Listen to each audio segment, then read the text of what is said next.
At my graduation dinner, my sister smashed the cake into my face, laughing as I fell backward with blood mixing into the frosting. Everyone said it was just a joke. But the next morning at the ER, the doctor stared at my X-ray and immediately called 911 because what he saw revealed shocking truth. Hi, my name is Lauren Mitchell, and for a long time, I believed that surviving quietly was a kind of strength. On the night of my graduation dinner in Madison, Wisconsin, I told myself the same thing. The restaurant sat just a few blocks from the university campus, all warm lighting and polished wood, the kind of upscale casual place families choose when they want to look proud without trying too hard. There were nearly 30 people squeezed into the long table they'd pushed together just for us relatives I hadn't seen in years, a couple of professors who had watched me juggle night classes and 2 jobs, family friends who kept congratulating my parents as if they were the ones who'd earned the degree. I was 34 years old, holding a master's diploma that had taken me almost a decade longer than planned, and I remember thinking, at least tonight, I get to exist without apologizing. I should have known better. The cake arrived just after dessert plates were cleared, tall and ridiculous, 3 layers of buttercream with gold lettering that read, "Congratulations, Lauren." Someone clapped. My mother dabbed her eyes dramatically.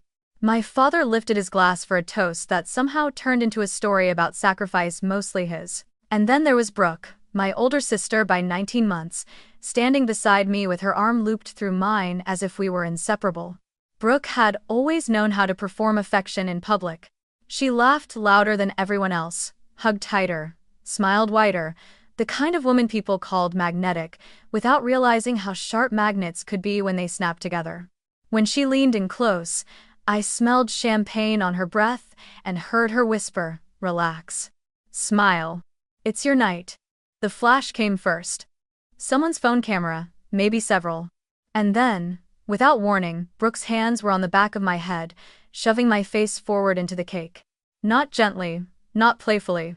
The impact was sudden and brutal, frosting exploding against my nose and mouth, my teeth slamming into something solid beneath the soft sweetness. There was a crack, dull, sickening, and the world lurched sideways. I remember the taste of sugar and iron mixing together, the sting of pain blooming too fast to understand. And Brooke's laughter slicing through the room, bright and sharp and deliberate. The chair behind me tipped as I fell backward, my skull connecting with the edge of it before the floor caught me completely. For a moment, everything went white. Then blue. Then nothing but noise. People gasped. Someone laughed nervously. Someone else said, "Oh my God," in a way that sounded more entertained than concerned. I tried to sit up, but my head felt wrong, heavy and hollow, like it wasn't fully attached anymore. Frosting slid down my cheek, warm and sticky, and when I wiped at it, my fingers came away red, blood. I stared at it, confused, as if it belonged to someone else. Brooke crouched beside me, still smiling, still laughing, one hand fluttering uselessly near my shoulder. "Oh, come on," she said, loud enough for the table to hear. "It was just a joke." That phrase moved faster than help ever did. It was just a joke. Someone repeated it like reassurance. My mother waved her hand dismissively. "Lauren, don't be dramatic," she said, her voice already edged with irritation. "You're fine." A cousin cracked another awkward laugh. My father frowned, not at Brooke, but at me. "Don't ruin the night," he muttered under his breath as if my blood on the floor was a personal inconvenience. I tasted cake and salt and something coppery at the back of my throat as my ears rang, a high-pitched whine that drowned out the rest of the room. I wanted to ask for ice. Or water. Or help. Instead, I found myself apologizing. "I'm okay," I said, though the words felt like they were coming from underwater. I pushed myself upright, ignoring the way the room tilted and swayed. Someone handed me a napkin, then another, pressing them into my hands as if that solved everything. Brooke stood, brushing frosting off her dress, already telling the story for laughs. "You should have seen her face," she said, grinning. Classic. Phones were still raised. Someone suggested a group photo. I remember thinking, why is everyone still standing? Why is no one telling her to stop? My head throbbed in time with my heartbeat, pain spreading down the base of my skull, but every instinct I'd learned over 34 years kicked in.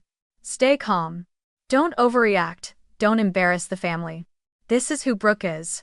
This is how she jokes. I smiled, because that's what I was supposed to do. I laughed weakly, because silence would have felt like an accusation. When a server asked if I needed anything, my mother answered for me. She's fine, she said sharply. Just clumsy. I didn't remember leaving the restaurant so much as I remembered sitting in my car afterward, hands shaking on the steering wheel, the interior lights too bright, my reflection smeared with mascara and dried frosting. The laughter from inside still echoed faintly through the windows, Brooke's laughter most of all. I pressed my forehead against the cool leather and closed my eyes, waiting for the dizziness to pass. It didn't. Instead, a dull pressure settled behind my right ear, deep and insistent, like a warning I didn't yet have language for. As I drove home through the familiar streets of Madison, past campus buildings that had once felt like escape, I replayed the moment again and again, searching for a version where it really had been harmless. Maybe she hadn't meant to push that hard. Maybe I lost my balance. Maybe I was tired, stressed, oversensitive. Those explanations came easily. They always had. What didn't come easily was the image that kept intruding no matter how hard I tried to push it away the brief second after I hit the floor. Before Brooke pretended to panic, when I'd seen something flash across her face that wasn't concern or surprise, but satisfaction. By the time I pulled into my apartment parking lot, my head was pounding, my vision swimming, nausea rising in slow, ugly waves. I told myself I just needed sleep. Ice. Quiet. I told myself what everyone else had already decided for me. It was just a joke. And yet, as I lay awake that night, staring at the ceiling while pain radiated through my skull, one thought kept breaking through the noise, soft but relentless, refusing to be ignored. If this was a joke, I wondered, why does it feel like no one cared whether I lived through it? I made it home without incident, though I barely remembered the drive. Inside my apartment, the quiet was almost painful. I dropped my keys on the counter and leaned against it, waiting for the room to stop spinning. When I went to the bathroom and turned on the light, my reflection startled me. Frosting clung stubbornly to my hairline and the collar of my dress, already stiffening as it dried. Beneath it, a purpling bruise bloomed along my cheekbone, darker than I expected. There was dried blood near my ear. I stared at it for a long time, tracing it with my eyes instead of my fingers, afraid of what I might feel if I touched it. "You're fine," I whispered aloud, testing the words.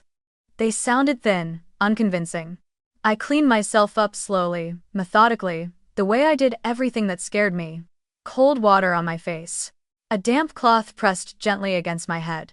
I changed into pajamas and crawled into bed, leaving the lights off even though the darkness made my thoughts louder.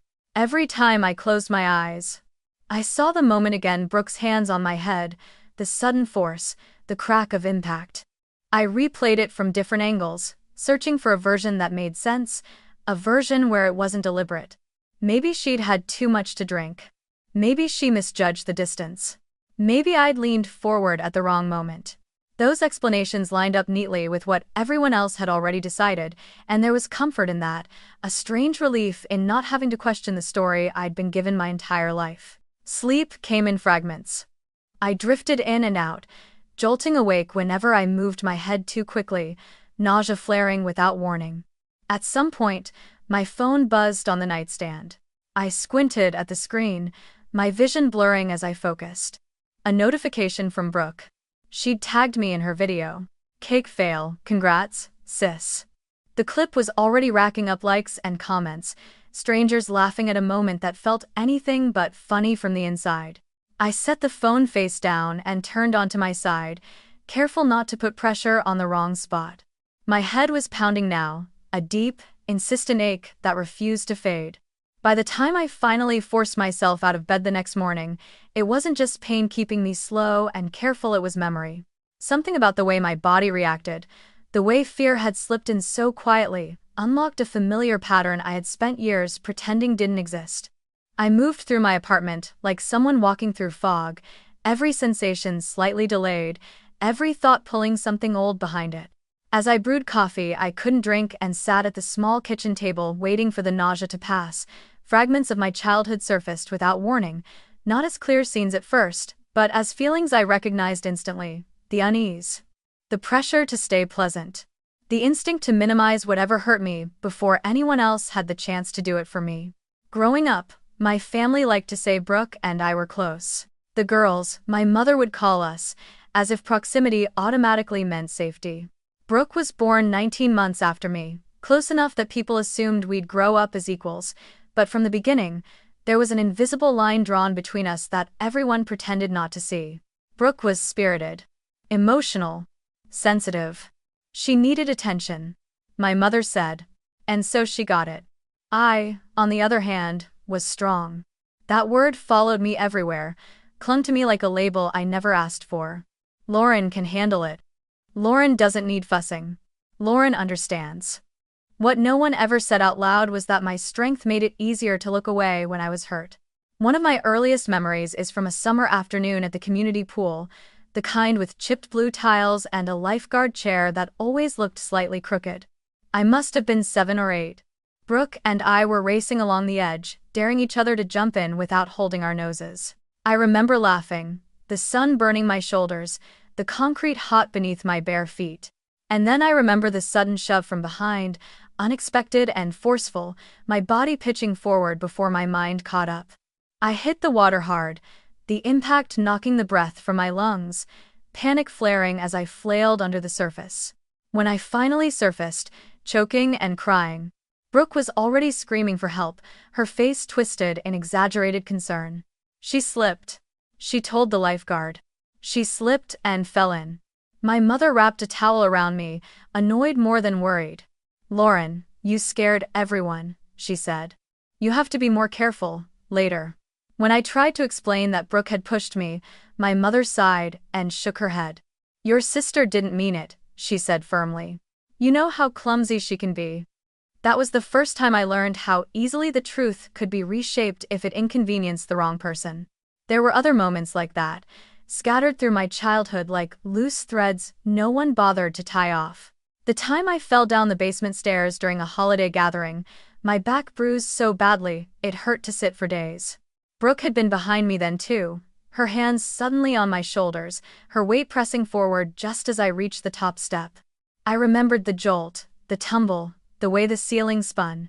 Brooke cried harder than anyone afterward, hovering over me, fetching ice packs, telling everyone how awful she felt. "I was just trying to help her carry the boxes," she kept saying. I didn't realize she was going to lose her balance. My mother believed her without hesitation. When I lay awake that night, sore and aching, listening to Brooke move around my room, to make sure I was okay, I told myself the same thing everyone else had. Accidents happen. Families are messy, don't make trouble. Even when we were teenagers, when bruises and scrapes started to draw more questions, the story never changed. Brooke was popular, charismatic, the kind of girl teachers adored and boys followed without effort. I was quieter, more inward, focused on getting out college, scholarships, anything that meant independence. When I came home one afternoon with a swollen wrist after Brooke and I had argued, and she'd slammed the door into my arm, my mother barely looked up from the stove. "What did you do to provoke her?" she asked. I stared at her, stunned, the pain radiating through my hand. "I didn't do anything," I said softly. She sighed. "Well, you know how Brooke is. You have to stop pushing her buttons." The implication was always the same. If I was hurt, I must have caused it. What made it harder to question was the way Brooke always stepped into the role of caretaker afterward.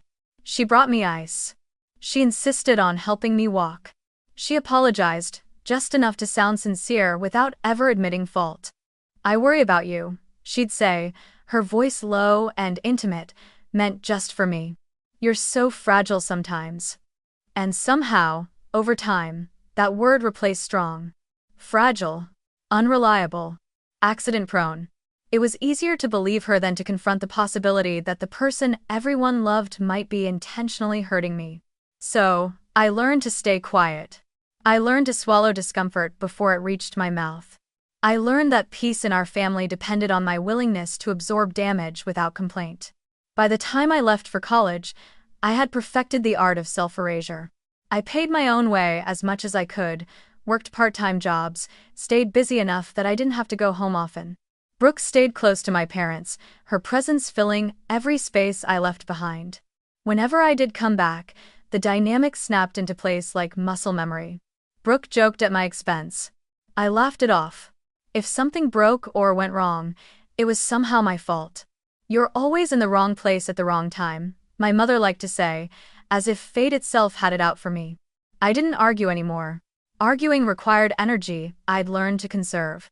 Sitting at my kitchen table that morning, head pounding, coffee untouched, I saw those moments differently for the first time. They lined up too neatly, each incident echoing the last, each followed by the same dismissal, the same forced forgiveness. It wasn't that I hadn't remembered them before, it was that I'd never allowed myself to connect them. Doing so would have meant questioning not just Brooke, but my entire understanding of family, of safety, of love. It would have meant admitting that the silence I'd mistaken for strength was something else entirely: conditioning. Survival. I pressed my fingers lightly against my temple and winced as pain flared again, sharper now, less willing to be ignored. The memory of Brooke's hands on my head the night before slid seamlessly into the memory of her hands on my shoulders on the stairs, at the pool, in the hallway of our childhood home. Different ages. Same pressure. Same suddenness. Same aftermath. My mother's voice echoed in my head, as clear as if she were standing in my kitchen. "Your sister didn't mean it." I had built my entire life around that sentence, bending myself into shapes that made it easier to believe.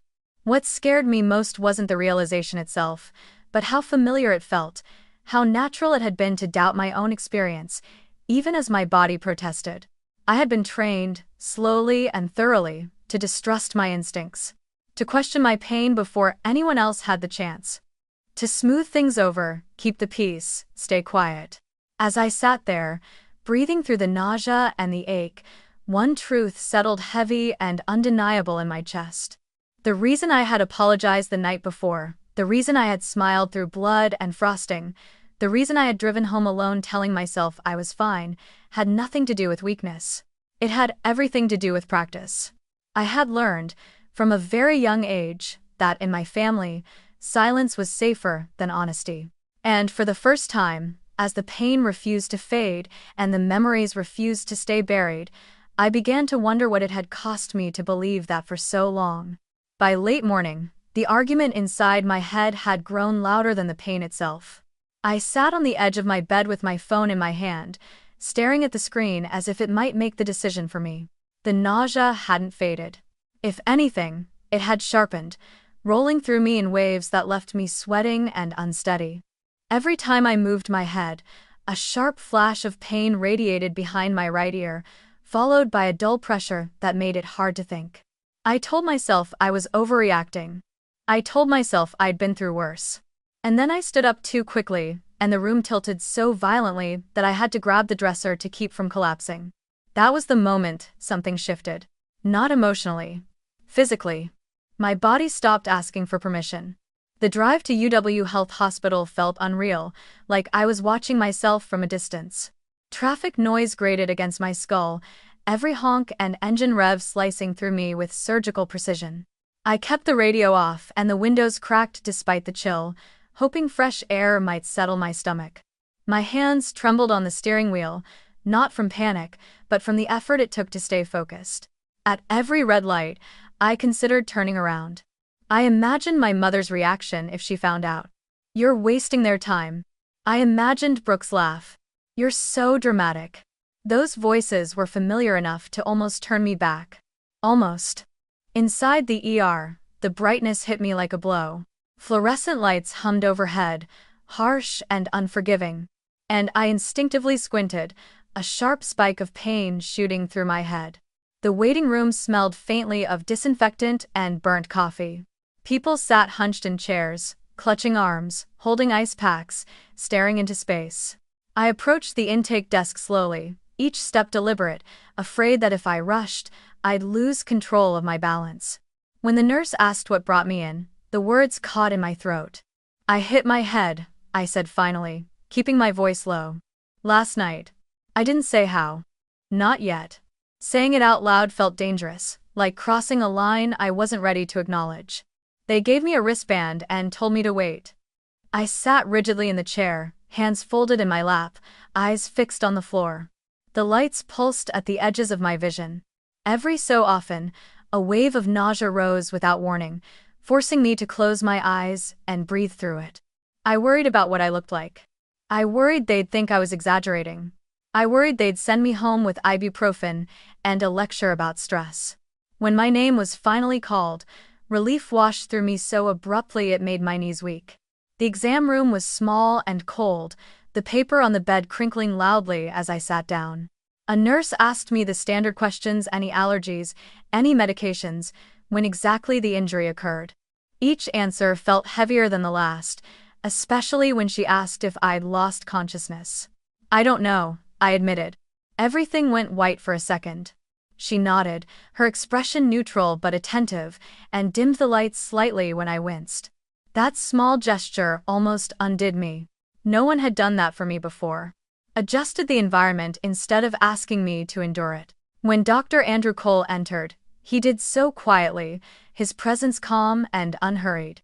He introduced himself, pulled up a stool, and looked at me directly as he asked me to describe what I was feeling. I told him about the headache, the nausea, the dizziness, the sensitivity to light. I avoided the details I wasn't ready to name. He listened without interrupting, his attention steady, grounded. "I'm going to do a quick neurological exam," he said gently. "Just follow my instructions." He checked my pupils, asked me to track his finger with my eyes, to smile, to squeeze his hands. Each task required more effort than it should have. When he asked me to stand, I swayed slightly, and his hand shot out instinctively to steady me. "That's enough," he said, guiding me back to the bed. His tone had changed, not alarmed, but serious. "I'd like to get some imaging done. A CT scan and X-rays. Just to be safe." The word safe landed strangely in my chest. I couldn't remember the last time anyone had used it in reference to me. I nodded, suddenly afraid in a way I hadn't been the night before. This wasn't embarrassment or hurt feelings. This was my body insisting something was wrong, and an expert agreeing to listen. The imaging room was colder still, the machinery looming and impersonal. As I lay on the narrow table, staring up at the ceiling tiles, I focused on staying still, on breathing evenly. My thoughts drifted despite my efforts, replaying the shove, the fall, the laughter. For years, I had been taught to override discomfort, to ignore warning signs in favor of keeping things smooth. Lying there, encased in humming equipment, I realized how deeply that instinct had been ingrained. Even now, a part of me hoped the scans would show nothing, just so I wouldn't have to confront what that might mean. When the tests were finished, I was wheeled back to the exam room to wait. Time stretched thin, each minute dragging as the pain pulsed steadily behind my eyes. I tried to distract myself by counting my breaths, by focusing on the steady beep of a monitor down the hall. Fear crept in quietly, settling somewhere beneath my ribs. This wasn't fear of judgment anymore. It was fear of consequences. Of answers I might not be able to ignore once they were spoken aloud. Dr. Cole returned with a tablet in his hand and a look on his face I couldn't quite read. He pulled the curtain closed and sat down again. Closer this time. "Lauren," he said, and the way he used my name made my stomach drop. "I want you to listen to me carefully." My pulse thudded in my ears. "The scans show a hairline fracture at the base of your skull." The room seemed to narrow, the words echoing strangely as they sank in. "A fracture. It's not life-threatening," he continued, holding up a hand when my breath caught. "But it is serious. And it explains your symptoms." I stared at him, numb. Part of me wanted to laugh. Another part wanted to cry. "From last night?" I asked weakly. He hesitated, just long enough for dread to bloom. "Not entirely," he said carefully. He turned the tablet toward me, pointing to another image. "There's evidence of an older injury here, healing bone. This didn't happen yesterday." My mind scrambled, images colliding, stairs, pool, doors slamming shut. "Doctor." Cole's voice remained steady as he spoke again. "Given what I'm seeing, I'm required to make a call. Distration, and where lies. A call? My voice sounded far away. He nodded. Yes. To ensure your safety. In that moment, fear surged fully into focus, sharp and undeniable. This wasn't about feelings anymore. It wasn't about family dynamics or misunderstandings. It was about survival. As he reached for the phone mounted on the wall, a single, terrifying thought cut through everything else. For the first time in my life, someone wasn't asking me to endure. They were taking my pain seriously. And whatever came next, there was no going back to pretending it was nothing. The room felt smaller after Dr. Cole spoke, as if the walls had edged closer while I wasn't looking. I stared at the tablet in his hands, the grayscale image of my own skull glowing faintly under the harsh exam room lights, and tried to make sense of what I was seeing. It looked unreal, abstract shadows and lines that could have belonged to anyone. A fracture, I repeated. More to myself than to him. The word didn't carry weight yet. It hovered, waiting.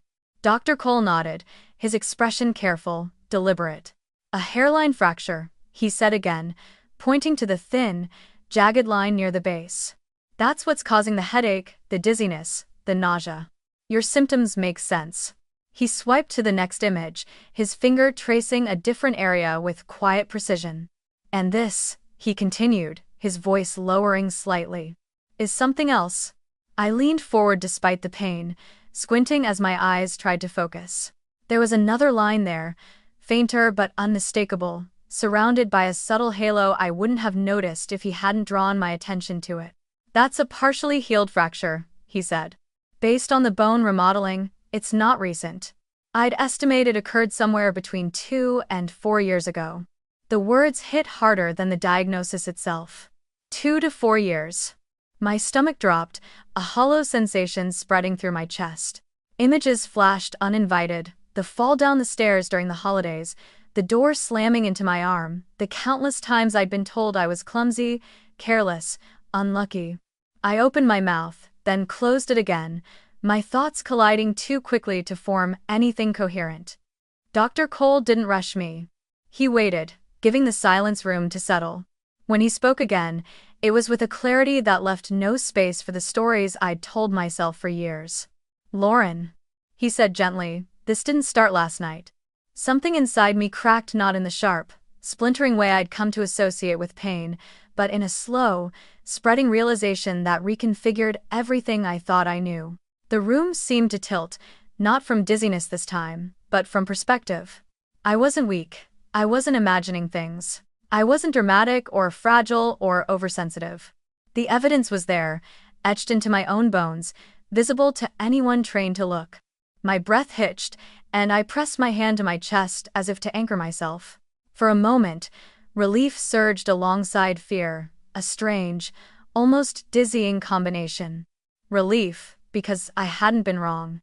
Fear, because being right meant something terrible had been happening all along. Dr. Cole exhaled softly and reached for the phone mounted on the wall. The movement snapped me back into the present with a jolt of panic. "What are you doing?" I asked, my voice suddenly too loud, too sharp. He paused, his hand still hovering near the receiver. "I'm required to report this," he said calmly. "Given the pattern of injuries and the nature of the findings, I need to involve emergency services." The word report sent a cold wave through me. My mind raced ahead, leaping to consequences I wasn't ready to face. Police, questions. My family, Brooke. "No," I said immediately, shaking my head despite the pain it caused. "You don't need to do that. This is a misunderstanding." The old reflex kicked in fast and strong, years of conditioning surging forward to protect the familiar order of things. "It was an accident," I insisted, my voice thinning. "Both times. My sister, she didn't mean to hurt me. She just jokes too hard sometimes." Saying it out loud felt wrong, even as I said it, like reciting a script that no longer fit the scene. Dr. Cole turned fully toward me then, his expression firm but not unkind. "Lauren," he said, carefully enunciating each word, "this isn't about intent. It's about injury. And it's about your safety."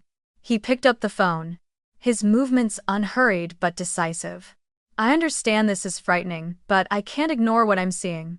My heart pounded so loudly I was sure he could hear it. I wanted to reach out, to stop him, to pull everything back into the familiar realm of excuses and explanations. Instead, I sat frozen as he dialed. "This is Dr. Andrew Cole at UW Health Hospital," he said into the receiver. "I have a patient with a current cranial fracture and evidence of prior healed fractures, inconsistent with the reported mechanism of injury." Yes. Adult patient. Female. Each word felt like a nail, sealing something shut. He listened for a moment, then nodded. "Thank you. We'll wait." When he hung up, the room was impossibly quiet.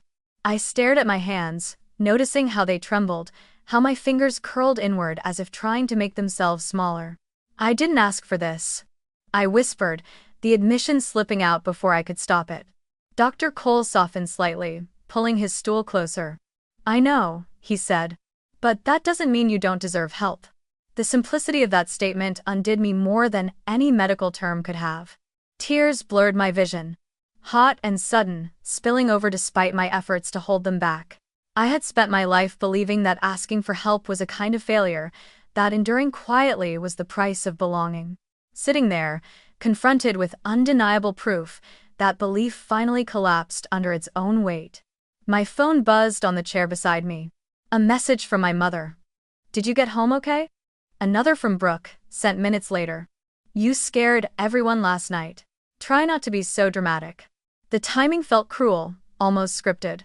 I turned the phone face down, my chest tightening as I realized how perfectly their words lined up with the fear still clawing at me. For years, those messages would have been enough to pull me back into silence. Now, they just made the truth clearer. Dr. Cole stood and adjusted the curtain, leaving the door slightly open. "Someone from emergency services will be here shortly," he said. "In the meantime, I want you to focus on breathing, okay? You're safe here." Safe. The word landed differently this time. Not as an abstract idea, but as a physical reality, a locked door, trained professionals, a system that didn't care about family politics or hurt feelings. A system that responded to fractures, not excuses. As I waited, fear and relief tangled together in my chest. I felt the world I'd known begin to rearrange itself. The story I'd been told my entire life, that I was accident-prone, overly sensitive, the problem was unraveling thread by thread. In its place, a new, terrifying, undeniable truth was emerging. The injuries in my body were not isolated incidents. They were a record, a timeline, proof. For the first time since the night before, since childhood, really, a single, steady thought cut through the noise and settled into something like certainty. I'm not imagining this. I had never been imagining it. And whatever came next, whatever questions were asked, whatever doors opened or closed, I knew one thing with absolute clarity: the world had shifted. The evidence had spoken. And I was done arguing with my own pain. I was still staring at the blank wall across from the bed when there was a soft knock at the open door, the kind meant to announce presence without intrusion. I looked up instinctively, bracing myself for another doctor, another nurse, another explanation I might not be ready to hear. Instead, a woman stepped into the room with an unhurried confidence that immediately changed the air. She was in plain clothes, dark blazer, badge clipped discreetly at her waist, her posture relaxed but alert. "Lauren Mitchell?" she asked gently, as if confirming my name mattered. When I nodded, she offered a small, reassuring smile. "I'm Detective Maya Rodriguez. I know this isn't how you expected your day to go. Do you feel okay talking for a few minutes?" The way she asked not "can you," but "do you feel okay" caught me off guard. I hesitated, then nodded again, my throat tight. She pulled a chair close and sat at eye level with me, not looming, not distant, her attention steady and grounded. "I'm here because the medical team has concerns about your injuries," she said calmly. "My job is to understand what happened and to make sure you're safe." The word safe echoed again, unfamiliar but oddly stabilizing. I folded my hands together to keep them from shaking and waited for the questions to start, the interrogation I had imagined for years whenever I pictured police involvement. Instead, she began simply. "Can you tell me, in your own words, what brought you to the hospital today?" I started with last night, The graduation dinner, the cake, the fall.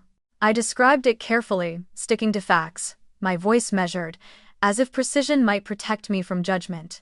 Detective Rodriguez listened without interruption, occasionally nodding, her pen moving lightly across a small notebook. When I finished, she looked up.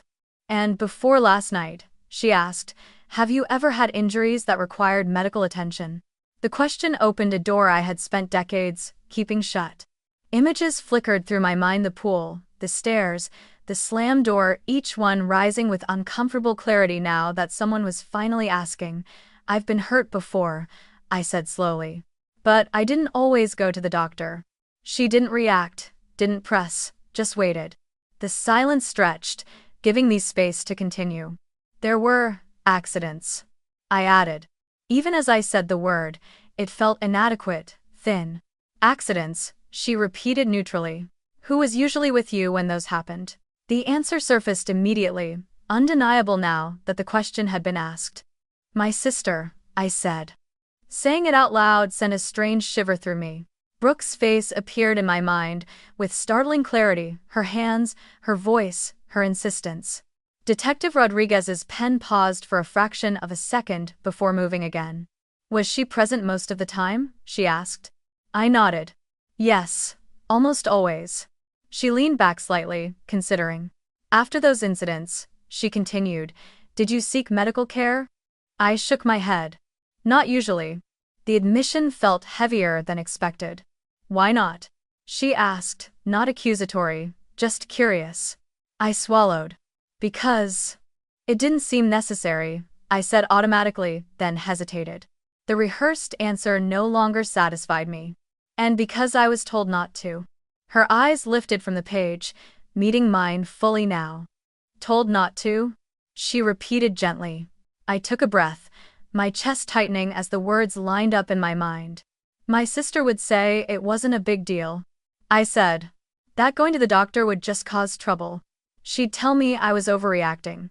That I'd get everyone worked up over nothing." The memories came faster now, spilling over once the dam had cracked. Sometimes my mom would say the same thing. That I bruise easily. That I'm sensitive. I felt a strange heat rise behind my eyes, not quite tears, not yet. Detective Rodriguez nodded slowly, her expression thoughtful. "Lauren," she said, her voice steady. "I need to ask you something very important."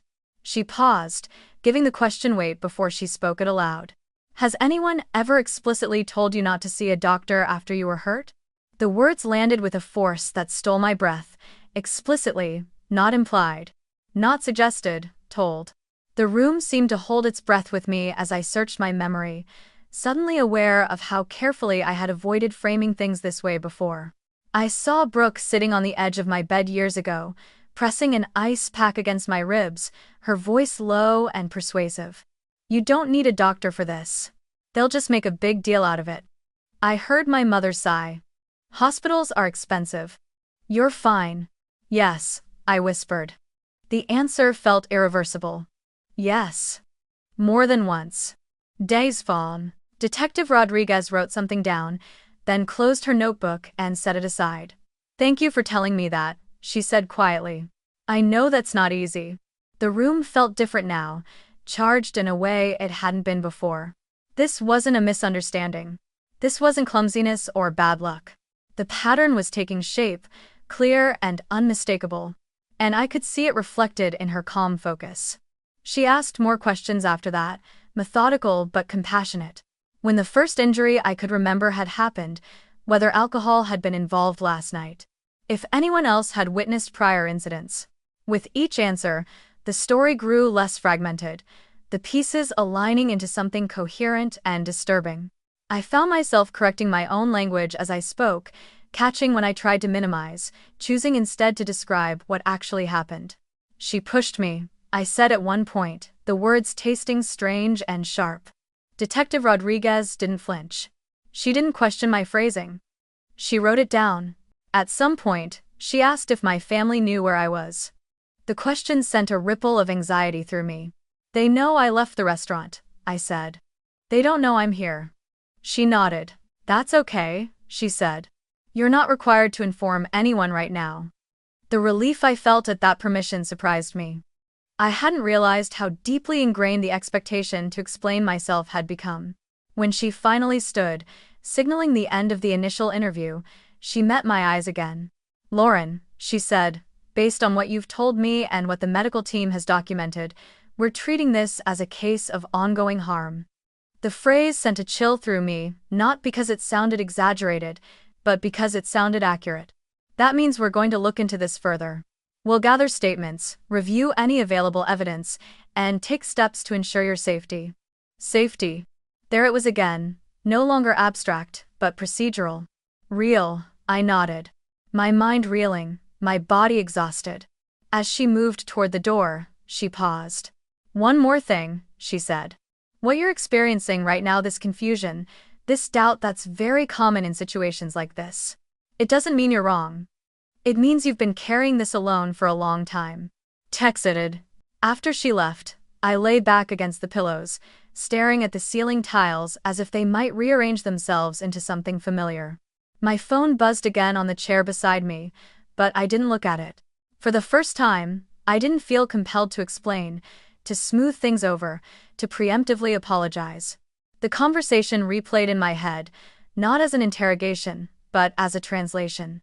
Detective Rodriguez had taken the scattered, half-formed truths I'd lived with and named them plainly, without judgment. I wasn't accident-prone. I wasn't dramatic. I wasn't imagining patterns where none existed. There was language for what had happened to me, and, for the first time, I was using it. As the pain in my head throbbed steadily, grounding me in my body, a strange clarity settled in alongside the fear. Telling the truth hadn't shattered me. It had steadied me. And somewhere beneath the exhaustion, a new realization took hold, quiet but powerful. This was the beginning of a different story, one where my voice mattered, and where the truth, once named, could no longer be taken back. I didn't hear them arrive so much as I felt the shift in the room before the door even opened, the way air changes when something familiar and heavy pushes into it. Voices carried down the hallway, my mother's sharp, urgent cadence, my father's lower, clipped replies, and my chest tightened in recognition.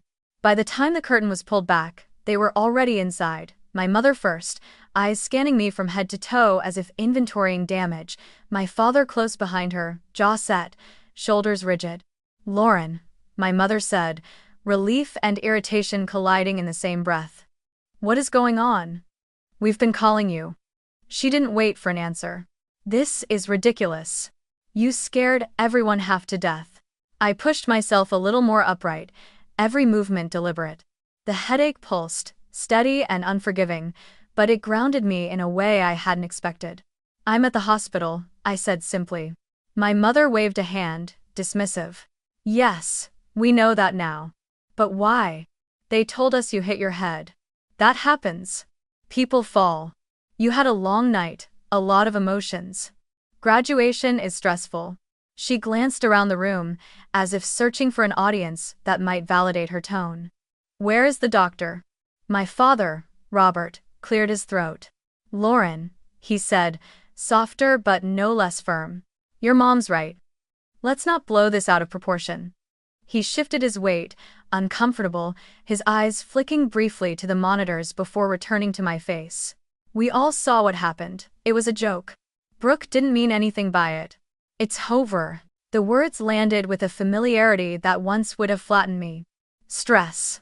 Emotions. A joke.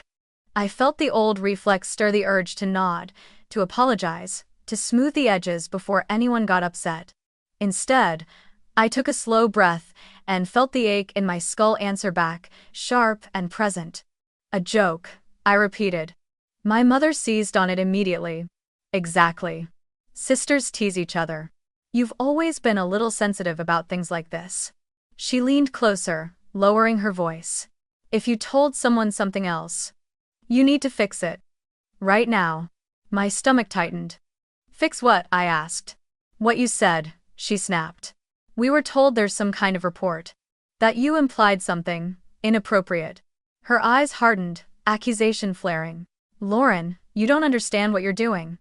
This could cause serious trouble." "There's already trouble," I said quietly. My father sighed, rubbing his temple. Lauren, listen to yourself.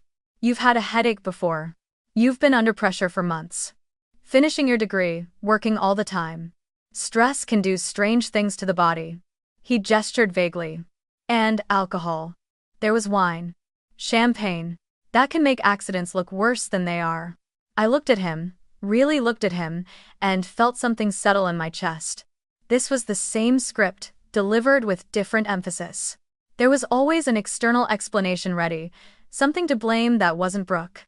The doctor found fractures, I said. My mother scoffed. Fractures? Please. You bruise easily. You always have. You probably hurt yourself before and forgot. I felt heat rise in my face, not embarrassment this time, but anger, clean and focused. They're not guessing, I said. They're on the scans. My mother's expression flickered, uncertainty flashing through before resolve snapped back into place. Lauren, she said sharply, you are confused. That happens when you panic. You need to tell them that. She glanced toward the door, lowering her voice again. We can't let this turn into something it isn't. Something in me shifted then, subtle but decisive. I thought of Detective Rodriguez, sitting at eye level with me, asking questions without judgment. I thought of Dr. Cole's steady voice, the images on the screen, the way my own bones had told a story I'd been taught to doubt.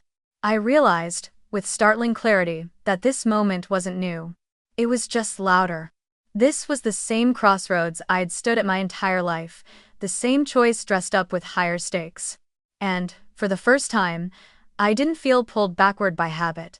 I'm not confused, I said. My voice didn't shake. My mother froze, her mouth opening slightly as if she hadn't heard me correctly. I met her gaze and continued, each word deliberate. I'm finally awake. The silence that followed felt electric. My father stared at me, stunned, as if I'd spoken in a language he didn't recognize. My mother recovered first. Lauren, don't be dramatic, she said, the edge creeping back into her tone. You don't know what you're saying. I do, I said.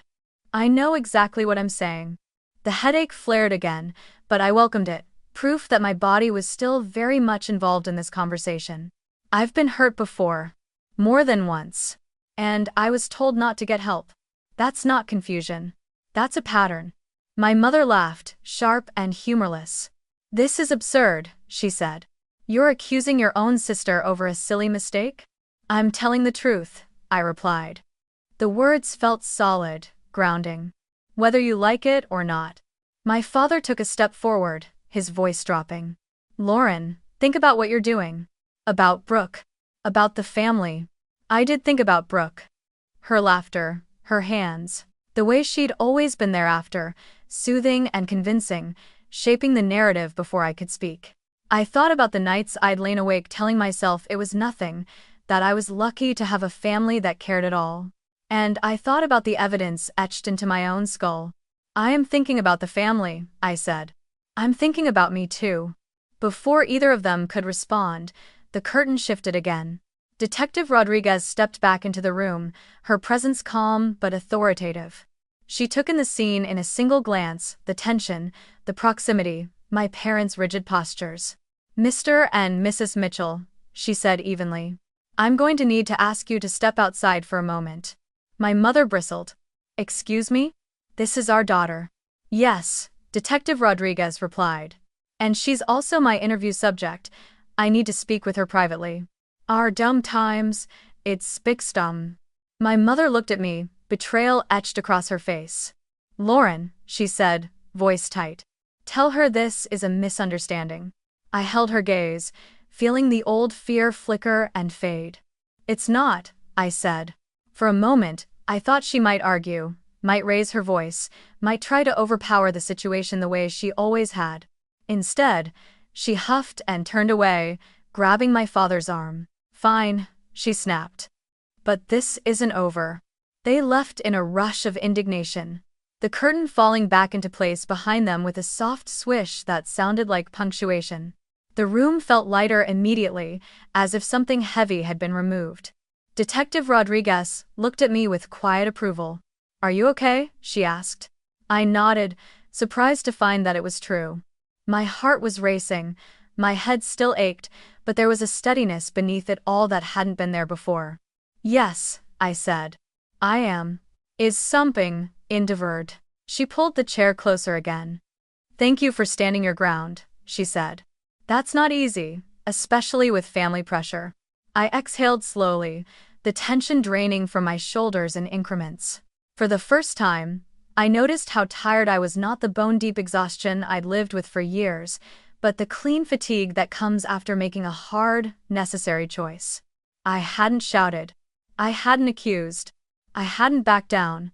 As Detective Rodriguez reviewed next steps, explaining what would happen and what support was available, I listened carefully, absorbing the information without the usual fog of self-doubt. Somewhere in the midst of it, a simple truth settled into place, calm and undeniable. I wasn't retreating anymore. I wasn't minimizing or smoothing or apologizing my way out of discomfort. I had faced my family and told them the truth. And even as the consequences loomed, even as fear lingered at the edges, I felt something new take root beneath it all. Resolve. The kind that doesn't need permission to exist. The quiet after my parents left didn't last long. It never did. The ER had a way of filling silence with footsteps, with murmured conversations just out of reach, with a low hum of machines reminding you that life continued whether you were ready or not. Detective Rodriguez had just finished explaining the next steps, who would be contacted, what would happen over the next few days, when there was another knock at the door. This one was softer, hesitant, as if the person on the other side wasn't sure they were welcome. Detective Rodriguez glanced toward the doorway, then back at me. "Lauren," she said, "there's a woman here asking to speak with you. She says she's your aunt, Carol Mitchell." My chest tightened. Aunt Carol. My mother's younger sister. The quiet one.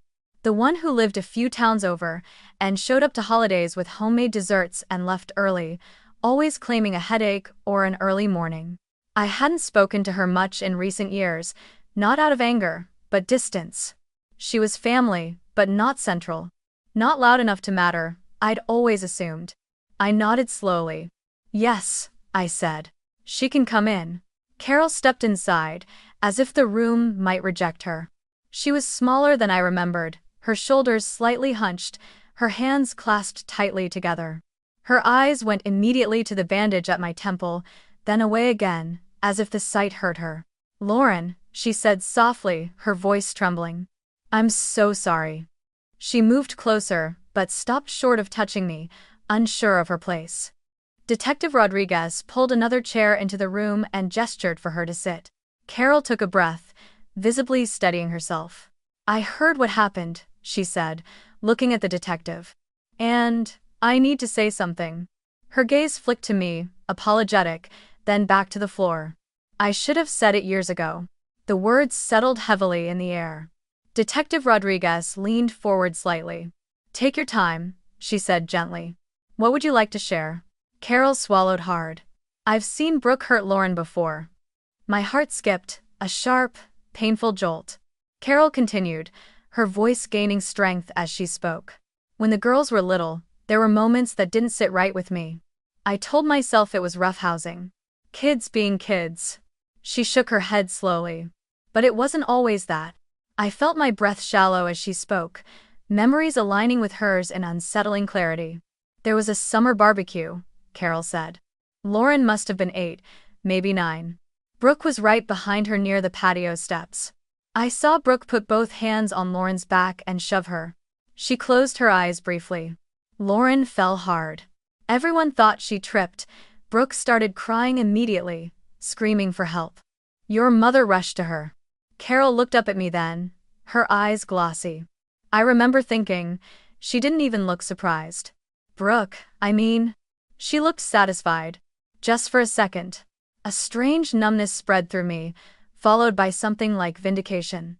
I wasn't imagining it. Someone else had seen it. "Why didn't you say anything?" I asked quietly. The question wasn't accusatory, it was genuine. Carol's shoulders sagged. "I was scared," she admitted. "Your mother, she doesn't take kindly to accusations. Especially about Brooke." And every time I thought about bringing it up, there was another explanation ready. Another reason not to rock the boat. Her voice cracked. I told myself it wasn't my place. Detective Rodriguez nodded slowly, jotting down notes. Have there been other instances? She asked. Carol hesitated, then nodded. Yes. Not always directly. But I heard things. She wrung her hands together, the movement nervous and familiar. A few years ago, after your grandmother passed, I was at the house helping clean up. Brooke was on the phone in the kitchen. She didn't know I was in the hallway. Carol took a breath. She was angry. About the house. About how things were being handled. And she said, Carol's voice dropped to a whisper, accidents are useful. The words sent a chill down my spine. They landed with a weight that eclipsed everything else. I remembered the falls, the slammed doors, the carefully orchestrated concern afterward. Useful. As if pain were a tool. As if my injuries had served a purpose I'd never been allowed to see. Detective Rodriguez looked up sharply. Did she say anything else? She asked. She said Lauren was always in the way, Carol replied, her voice steadier now, fueled by resolve. That if Lauren were less competent, people would stop expecting so much of her. That Carol stopped, pressing a hand to her mouth. That she deserved what she got for being difficult. I felt something inside me give way, not collapse, but release. Years of self-doubt, of wondering if I'd somehow invited harm by existing wrong, loosened their grip. Brooke's words, filtered through Carol's shaken confession, reframed everything. This wasn't sibling rivalry. This wasn't carelessness. It was intent. Carol turned fully toward me then, tears finally spilling over. I should have protected you, she said. I should have spoken up. I'm so sorry I didn't. I reached out without thinking, my hand finding hers. She squeezed back, her grip surprisingly strong. You're here now, I said softly. That matters. And I meant it. Her voice, shaky as it was, added something crucial to the truth that was unfolding. It wasn't just my word anymore. It wasn't just my body's testimony etched into bone. It was corroboration, witness. Detective Rodriguez closed her notebook and met Carol's gaze. Thank you, she said sincerely. What you've shared is important. It helps establish context and pattern. She turned to me. Lauren, having someone else confirm what you experienced changes how this will proceed. I nodded, overwhelmed but steady. The fear that had dominated the earlier hours was still there, but it no longer stood alone. It was joined by clarity, by validation, by the quiet power of being believed. After Carol left, promising to stay reachable, the room felt different again. Fuller, somehow. I lay back against the pillows, exhaustion finally settling into my bones. For years, I had carried the weight of these memories alone, convinced that silence was the price of peace. Now, the silence had broken, not with shouting or spectacle, but with truth spoken plainly by someone who had seen, heard, and remembered. I wasn't the only one who knew anymore. And that changed everything. The decision wasn't presented to me as a question. Detective Rodriguez explained it calmly, methodically, as if laying out the steps of a process that had already gathered too much momentum to be stopped by anyone's discomfort. Based on the medical findings, your statement, and your aunt's testimony, she said, we're moving forward. She paused, watching my face carefully. We believe the safest and clearest course is to arrest Brooke at your parents' house. The words settled slowly, each one landing with a weight I felt deep in my chest. At their house? I asked. Part of me already understood the answer, but hearing it confirmed made my stomach tighten. Detective Rodriguez nodded. There are witnesses there. Family members. It ensures transparency, and it prevents the narrative from being controlled afterward. She didn't say Brooke's name again, but it hung between us anyway, sharp and unmistakable. Sunday evening arrived with an unsettling calm. I hadn't slept much since leaving the hospital, though the pain medication dulled the worst edges of the headache. Carol insisted on driving me, her presence quiet and steady beside me as we pulled into my parents' driveway. Cars lined the street, my cousins, my grandparents, family, friends who had come for what they thought was a routine dinner, maybe a belated graduation celebration. The house glowed warmly from the inside, lights spilling through the windows, laughter drifting faintly into the cool air. It looked exactly as it always had. Normal, safe. That normalcy felt almost cruel now, knowing what was about to fracture it beyond repair. Inside, the living room buzzed with conversation. My mother stood near the kitchen, already mid-performance, smiling too brightly as she poured drinks. My father hovered nearby, tense but silent. And Brooke was everywhere. She laughed loudly from the couch, hair perfectly styled, her confidence unshaken, as if the past days had been nothing more than an inconvenience. When she saw me, her smile sharpened. "Look who decided to join us," she said lightly. "Feeling better?" There was something in her eyes then, something cold and assessing, like she was taking inventory of what I knew. I didn't answer. I didn't need to. I moved to stand beside Carol, my pulse quickening but my spine straight. For the first time, I wasn't here to appease or explain. I was here to witness. The knock at the door cut cleanly through the noise. It was firm, unmistakable. Conversation faltered. My mother frowned, confused, and my father stiffened as he went to answer it. When he opened the door and saw the officers standing there, something drained from his face so quickly it startled me. Detective Rodriguez stepped forward, composed and clear. "Good evening," she said. "We're here for Brooke Mitchell." The room erupted. My mother let out a sharp cry. "What is this?" she demanded. "This is outrageous." Brooke laughed, a brittle sound that rang hollow. "You've got to be kidding," she said, looking around for confirmation that this was some kind of mistake. "What's this about? A stupid cake?" Detective Rodriguez didn't flinch. "Brooke Mitchell," she repeated, her voice steady. "You are under arrest for assault resulting in serious bodily injury, as well as evidence indicating a pattern of ongoing harm." She gestured slightly, and the officers stepped forward. "That's insane," Brooke snapped, her composure cracking at the edges. "She's exaggerating. She always does." She turned toward my mother, her voice rising. Tell them she's confused." But my mother didn't move. She stood frozen, her mouth opening and closing without sound, as if the words she'd relied on for years had finally abandoned her. My father looked from Brooke to me, then away, his jaw clenched tight. As the officers approached, Brooke's laughter dissolved completely, replaced by something raw and feral. "You think you've won?" she spat, her gaze locking onto mine with startling intensity. "You think this makes you special?" The room fell silent, every eye trained on her now.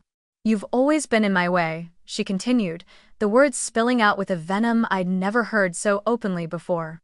"Everyone always praised you for being strong, for being responsible. Do you have any idea how exhausting it is to watch someone like you be admired just for surviving?" The officers moved closer, one reaching for her arm. Brooke yanked it away, her voice rising to a near shout. "I wanted you gone," she said, the confession sharp and unmistakable. "I wanted you to disappear so people would finally see me without you standing there like some silent accusation." My mother gasped, a hand flying to her mouth. Someone in the back whispered my name. Brooke laughed again, hysterical now. "Accidents happen," she sneered. "And sometimes accidents are useful." The words echoed through the room, landing with a collective, horrified understanding. I felt my chest tighten, but I didn't look away. I met her gaze steadily, no longer shrinking from what I saw there. "That's enough," one of the officers said firmly as he took hold of her arm. Brooke struggled briefly, then stilled, her breathing ragged. As the cuffs clicked into place around her wrists, a sound escaped her that I'd never heard before, not laughter, not anger, but fear. Real, unfiltered fear. My mother took a step forward, shaking. "Brooke," she whispered. "Oh God." But Brooke didn't look at her. She looked at me, her expression twisted with rage and something else, defeat, maybe, or the shock of being seen too clearly at last. "You ruined everything," she hissed. I shook my head slowly, the movement careful but deliberate. "You did," I said quietly. And for once, the truth didn't need defending. As Brooke was led toward the door, the room remained frozen, disbelief etched onto every familiar face. No one laughed. No one minimized. No one called it a joke. The narrative my family had protected for decades collapsed under the weight of undeniable reality. When the door closed behind the officers, the silence that followed was deafening. My mother sank into a chair, her carefully constructed certainty shattered. My father stared at the floor, his shoulders slumped. Around them, relatives exchanged stunned glances, whispers rippling through the room as understanding settled in. This wasn't an overreaction. This wasn't stress or alcohol or sibling rivalry. This was violence, named and exposed. I stood there, breathing steadily, my head still aching, but my mind clearer than it had ever been. The truth was no longer mine to carry alone. It had been spoken aloud, witnessed, acted upon. Whatever came next, courtrooms, consequences, uncomfortable reckonings, one thing was certain. My family could no longer deny what they had seen with their own eyes. And neither could I. The days that followed moved in a strange, uneven rhythm, as if time itself was unsure how to behave now that the truth had been dragged into the open. There were phone calls I didn't answer, messages I didn't read right away. Long stretches of silence broken by moments of sudden urgency. Detective Rodriguez stayed in contact, her updates steady and factual, anchoring me when my thoughts threatened to spiral. Brooke was charged formally within 48 hours. The language of the documents was clinical and precise, stripped of emotion in a way that felt both jarring and necessary. Assault resulting in bodily injury. Pattern of ongoing harm. Seeing those words in print was surreal. They described the same events my family had laughed off for years, now reframed without euphemism, without apology. Brooke's attorney pushed for a swift resolution. The evidence was too solid to ignore: the medical imaging, the witness statements, Carol's testimony, the security footage from the restaurant that showed Brooke angling the cake, the force of the shove, the pause before her performance of concern. There were no grand courtroom theatrics, no dramatic confessions delivered under hot lights. Justice, I learned, often arrived quietly. Brooke accepted a plea agreement. Supervised probation. Mandatory long-term therapy focused on violent behavior and impulse control. A strict no-contact order that prohibited her from coming anywhere near me, directly or indirectly. When Detective Rodriguez explained it, she watched my face carefully, as if gauging whether I'd feel disappointed by the lack of spectacle. I didn't. What I felt was relief, heavy and grounding. The system had done what my family never had. It had drawn a line and enforced it. My mother did not attend the hearing. When I heard that, a small, old part of me felt the familiar sting of abandonment, but it passed more quickly than I expected. Diane had unraveled in the weeks after the arrest, her confidence collapsing inward as the narrative she'd clung to for decades disintegrated. She called me once, late at night, her voice thin and unfamiliar. "I don't understand how this happened," she said, as if Brooke's behavior had materialized out of nowhere, unrelated to years of indulgence and denial. I didn't argue with her. I didn't explain. I simply said, "I'm focusing on my recovery." The line went quiet after that. When we eventually spoke again, she told me she'd started therapy. Not for Brooke, she emphasized, but for herself. I took that information in without comment. Healing, I was learning, was not something I could supervise for other people. My father faded into the background almost completely. Robert had always been a quiet presence, his silence mistaken for neutrality, his avoidance disguised as calm. Now, that silence became his defining feature. He didn't defend Brooke anymore. He didn't challenge the facts. He simply stopped engaging. When I saw him briefly at a family gathering weeks later, he hugged me awkwardly and said nothing at all about what had happened. There was no apology, no acknowledgement, but there was also no denial. The absence of excuses felt like its own kind of reckoning. The family dynamic shifted permanently. Without Brooke's laughter filling every space, the house felt hollow, stripped of the tension we'd all mistaken for energy. There were no more jokes at my expense, no teasing stories retold for entertainment. Conversations were careful, subdued, as if everyone was suddenly aware of how fragile the illusion of normalcy had been. Some relatives reached out privately, offering hesitant apologies for not noticing, for not intervening. Others kept their distance, unsure how to interact now that the rules had changed. I didn't chase either response. For the first time, I wasn't responsible for managing other people's comfort. The no-contact order became a kind of invisible shield. Knowing Brooke couldn't call, couldn't show up unannounced, couldn't insert herself into my life, brought a level of peace I hadn't realized I'd been missing. I still thought about her sometimes, especially at night, when my mind wandered into old habits. But the fear that had once accompanied those thoughts was gone. She no longer occupied the same psychological space. She was a problem the law had contained, not a force I had to anticipate and manage. Physically, recovery was slow but steady. The fracture healed. The headaches faded. With each follow-up appointment, Dr. Cole reminded me that my symptoms were consistent with trauma, both recent and cumulative. Be patient with yourself, he told me. Your body has been holding on to more than you realized. I took his advice seriously. I rested when I needed to. I stopped pushing through pain just to prove I could. That, more than anything, felt like rebellion. Emotionally, the shift was more complex. There were moments of grief that caught me off guard, grief for the sister I thought I had, for the family I'd believed in, for the version of myself who'd learned to endure instead of protest. But beneath that grief was something steadier, something stronger. Clarity. I no longer questioned my memory. I no longer replayed events searching for ways to absolve others at my own expense. The truth had been spoken aloud, documented, acted upon. It no longer lived solely in my body. One afternoon, weeks after the case was finalized, I sat alone in my apartment, sunlight spilling across the floor, and realized something that stopped me cold. I wasn't bracing for anything. Not a phone call. Not a confrontation. Not a joke that might turn cruel without warning. The constant vigilance I'd carried for as long as I could remember had gone quiet. In its absence, there was space unfamiliar, almost unsettling at first, but undeniably peaceful. Justice hadn't come in the form of punishment alone. It had come in boundaries. In recognition, in the simple fact that what happened to me had been named correctly. Brooke's probation, her therapy, the court's restrictions, those were consequences. Necessary ones. But the deeper justice was internal. I was no longer complicit in my own erasure. I didn't minimize. I didn't excuse. I didn't laugh things off to keep the peace. In my family, the phrase "it was just a joke" disappeared entirely. No one dared use it anymore. The words had lost their power, exposed for what they had always been, a cover for harm, a demand for silence.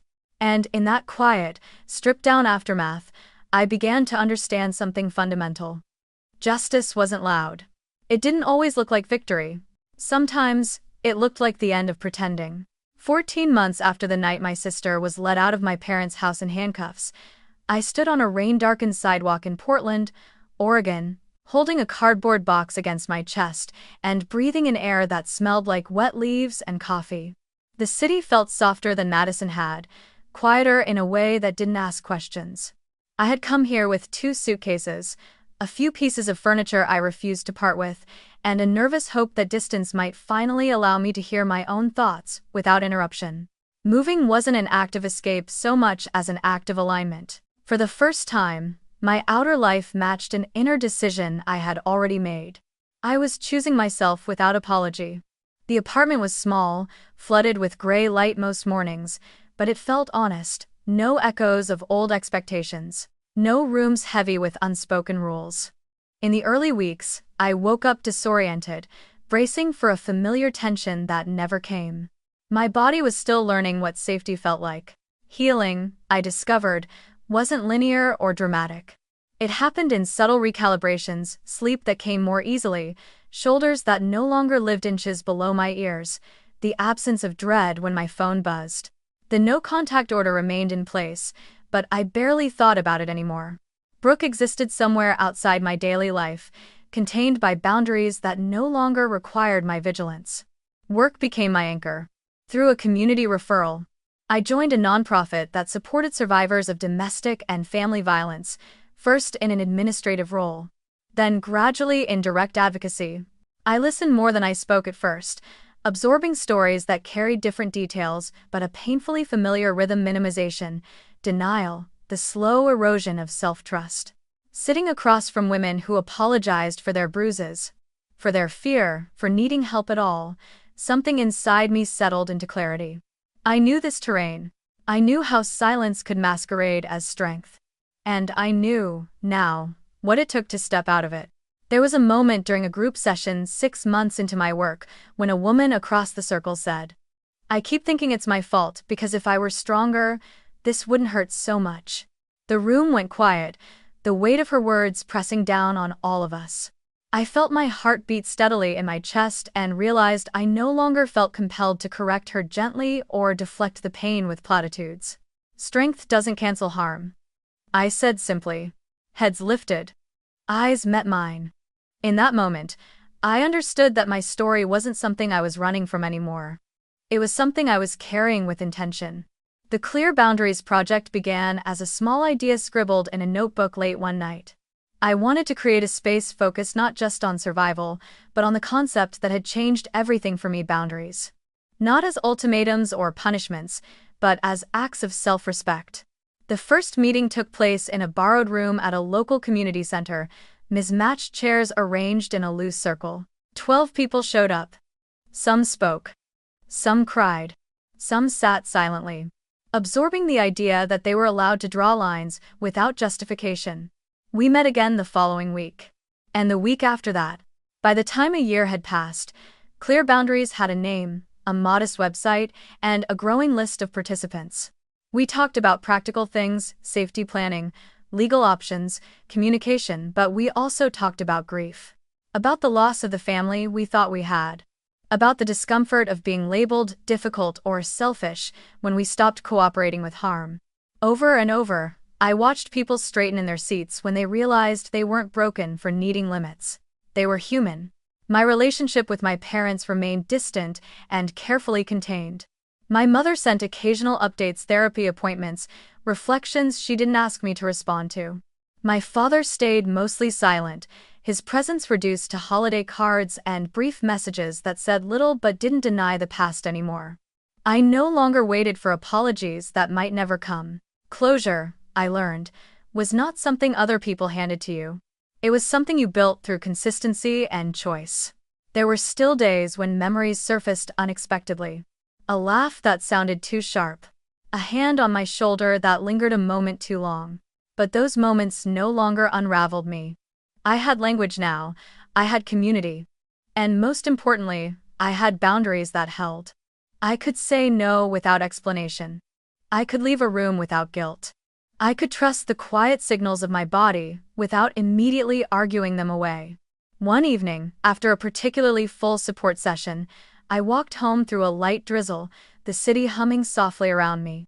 I thought about the version of myself who had apologized while bleeding, frosting, and blood onto a restaurant floor. I thought about how desperately she'd wanted anyone to notice that something was wrong. And I realized that I was finally that person for myself. Not hardened. Not bitter. Awake. If there is one truth I carry with me now, it is this: family is not the place where you must bleed in order to be loved. Love does not require endurance of harm. It does not demand silence. And boundaries, real ones, are not acts of betrayal, they are acts of self-respect. They are the line where survival turns into living. To anyone listening to this who recognizes pieces of themselves in my story, I want you to know something important. Doubting your pain does not make it less real. Needing distance does not make you cruel. And choosing yourself does not make you ungrateful. It makes you honest. If you're watching this and you've carried a wound like mine, quiet, minimized, dismissed, I invite you to share your story in the comments. Not because you owe anyone an explanation, but because speaking breaks isolation. And if you're not ready to share yet, that's okay too. Just know this: you are not alone. There is a life beyond enduring. There is a version of you that gets to feel safe. And you are allowed, at any moment, to begin walking toward it.